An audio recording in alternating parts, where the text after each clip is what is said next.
ഞാൻ നിങ്ങളെ സ്വന്തം കല എൻ്റെ കുഞ്ഞിൽ ചാനലിലേക്ക് എല്ലാവർക്കും സ്വാഗതം. ഞാനിന്ന് ഉണ്ടാക്കാൻ പോകുന്നത് ഒരു നാടൻ കറിയാണ്. വെള്ളരിക്കും തക്കാളിയും കൊണ്ടുള്ള ഒരു പുളിശ്ശേരിയാണ്. അപ്പോൾ സബ്സ്ക്രൈബ് ചെയ്യാത്തവരല്ല എല്ലാവരും സബ്സ്ക്രൈബ് ചെയ്ത് കാണാൻ നോക്കണം. അപ്പോൾ നമുക്ക് വീഡിയോയിലേക്ക് കിടക്കാം ഉടനെ. അപ്പോൾ ഞാൻ കുഞ്ഞൊരു വെള്ളരിക്ക എടുത്തിട്ടുണ്ട്.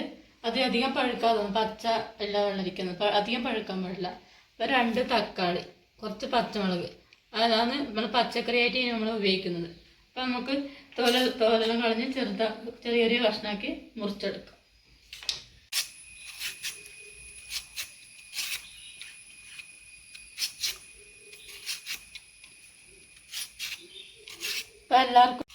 അപ്പം എല്ലാവർക്കും ഈ കറിയെല്ലാം അറിയുന്നതായിരിക്കും, എല്ലാവരും വീട്ടിലുണ്ടാക്കുന്നുണ്ടാവും. പക്ഷെ ഞാൻ ഇതിൽ നിന്ന് ചെയ്യുമ്പോൾ നിങ്ങളൊന്ന് കാണിച്ചു തരുന്നു മാത്രം. വലിയൊരു ബുദ്ധിമുട്ടൊന്നുമില്ല. കറിക്ക് നമുക്ക് പെട്ടെന്നാവും. വട്ടിയെല്ലാം നമുക്ക് ചെത്തിക്കളയാം.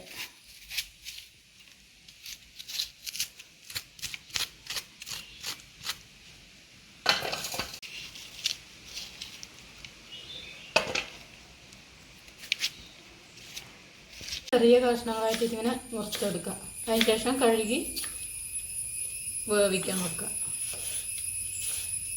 ഇത് മോരൊഴിച്ചിട്ടുള്ളതല്ലേ? മോരൊഴിച്ചിട്ട് അതുകൊണ്ട് പുളിശ്ശേരി വരും. ചിലവർ പുളിങ്കറി എന്ന് പറയും. പുളിങ്കറി നമ്മളിങ്ങോട്ട് പറയുന്നത് പുളി ഒഴിച്ചിട്ടില്ലെങ്കിൽ പുളിങ്കറി വരും.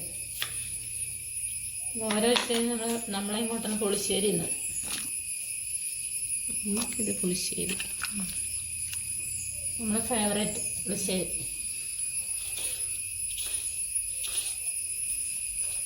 തക്കാളി ഇങ്ങനെ മുറിച്ചെടുക്കാം.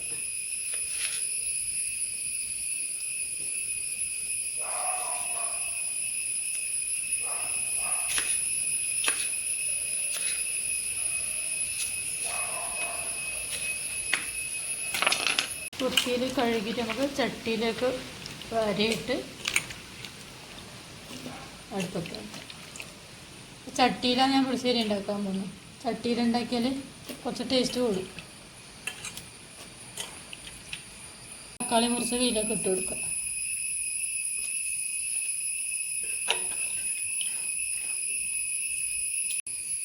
നാല് പച്ചമുളക് നടുകെ കയറിയതും കൂടി ഇതിനകത്തേക്ക് ഇട്ട് കൊടുക്കുക. കുറച്ച് വെള്ളം ഒഴിച്ച് കൊടുക്കുക. ഉപ്പ് ഒന്ന് തിളക്കുമ്പോൾ ലേശം ഒന്ന് തിളച്ച് പകുതി ഭാഗമാകുമ്പോൾ ഉപ്പ് ഇട്ട് കൊടുത്താൽ മതി. മഞ്ഞപ്പൊടിയും കൂടി ഇട്ട് കൊടുക്കണം.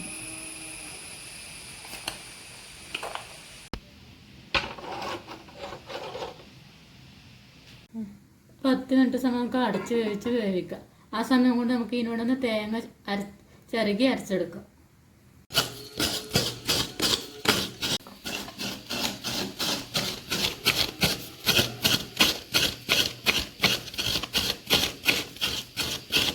കഷ്ണം പോകുന്ന സമയം കൊണ്ട് നമുക്ക് ഒരു മുറി തേങ്ങയും 2 പച്ചമുളകും കുറച്ച് ജീരകവും കുറച്ച് മഞ്ഞൾപ്പൊടിയും കൂട്ടി അരച്ചെടുക്കാം. ഒരു മുറി തേങ്ങ എന്ന് പറഞ്ഞാൽ ഒരു തേങ്ങേൻ്റെ പകുതി എടുത്തിട്ടുണ്ട്.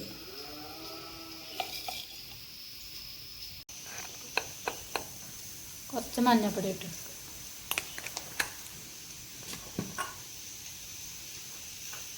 അപ്പം ഞാൻ ഈ തേങ്ങ പച്ചവെള്ളത്തിലല്ല അരക്കുന്നത്, മോരിൽ അരച്ചെടുക്കുന്നു. കറി നമുക്ക് തുറന്ന് നോക്കാം, വെന്തോ നോക്കാം.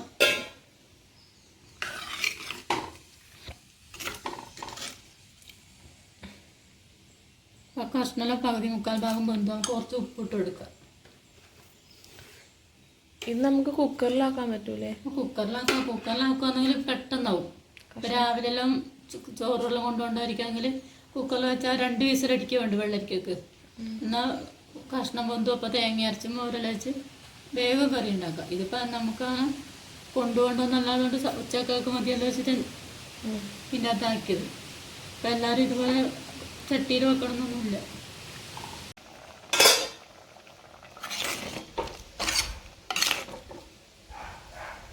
കഷ്ണമെല്ലാം നല്ലോണം വെന്ത് ഉപ്പെല്ലാം പിടിച്ച് നമുക്ക് തേങ്ങ അരച്ചത് ഇതിൻ്റെ അകത്തേക്ക് ചേർത്ത് കൊടുക്കാം.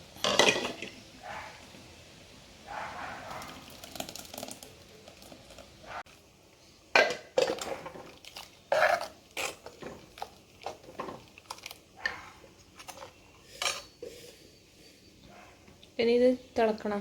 അതൊന്ന് തിളക്കണം. ഒന്ന് തിള വന്നിട്ടാകുമ്പോൾ ഇതിതൊക്കെ തൈര് ഒഴിച്ചെടുക്കുക. തൈര് ഒഴിച്ചാൽ പിന്നെ തിളക്കൊന്നും വേണ്ട. നല്ലോണം ഒന്ന് ചൂടായോട് അടുപ്പത്ത് നിറക്കി വെക്കുക. ഇത് പച്ചമുളകിൻ്റെ എരിവെല്ലാം ഉണ്ടാവുള്ളൂ. ആ, നമ്മൾ തേങ്ങയിലും പച്ചമുളക് ഇട്ടിട്ടുണ്ട്. ഇതൊക്കെ കീറിയിടും. 4 പച്ചമുളക് കീറിയിടും ഇതിന്.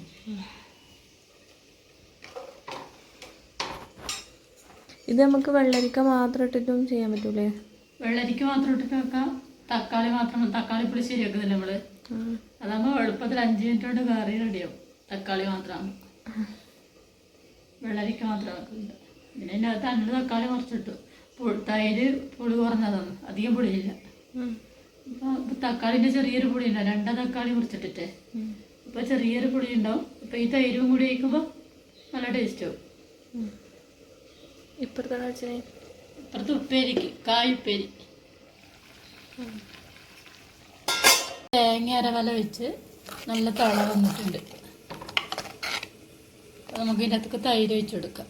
തൈര് ഒഴിച്ചാൽ ഒരു ചെറിയ ഗ്ലാസ്സിന് ഒരു 3/4 ഗ്ലാസ്സോളുണ്ട്. പുളി കുറഞ്ഞതാണ്. ഒഴിച്ചിളക്കി എല്ലാം കൂടി ഒന്ന് മിക്സ് ആക്കിയതിന് ശേഷം നല്ലോണം ഒന്ന് ചൂടായി. ഇനിയിപ്പോൾ ഇത് തിളക്കൊന്നും വേണ്ട. തിളച്ച് കഴിഞ്ഞാൽ പിരിഞ്ഞു പോകും. നമുക്കിനി ഇത് അടുപ്പത്ത് നിന്ന് ഇറക്കി വെച്ച് ഇനി വറവിടാം.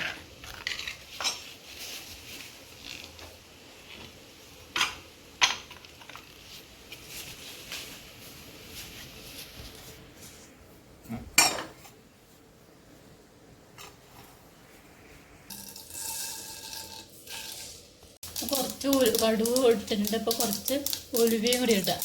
മോരുകറിക്ക് ഉലുവേൻ്റെ ടേസ്റ്റ് പ്രധാനം. കുറച്ച് മുളക്,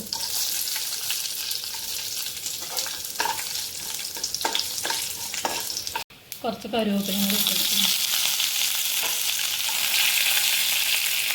കുറച്ച് മുളക് പൊടി ഇതിനകത്ത് ചാലിച്ച് കഴിക്കുന്നുണ്ട്.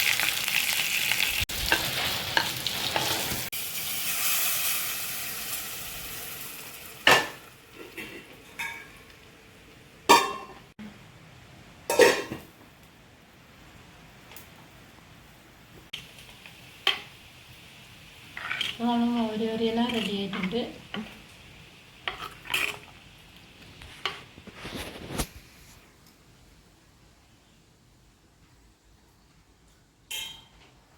ഉപ്പുമെല്ലാം നല്ല പാകത്തിനാണ്. ആവശ്യത്തിന് എരിവുണ്ട്. അധികം എരിവൊന്നും ആവശ്യമില്ല മോരുകറിക്ക്. ഇപ്പോൾ നല്ല അടിപൊളി മോരുകറി ആയിട്ടുണ്ട്. എല്ലാവരും ഇതൊന്നുപോലെ ഒന്ന് വീട്ടിൽ ഉണ്ടാക്കി നോക്കണം.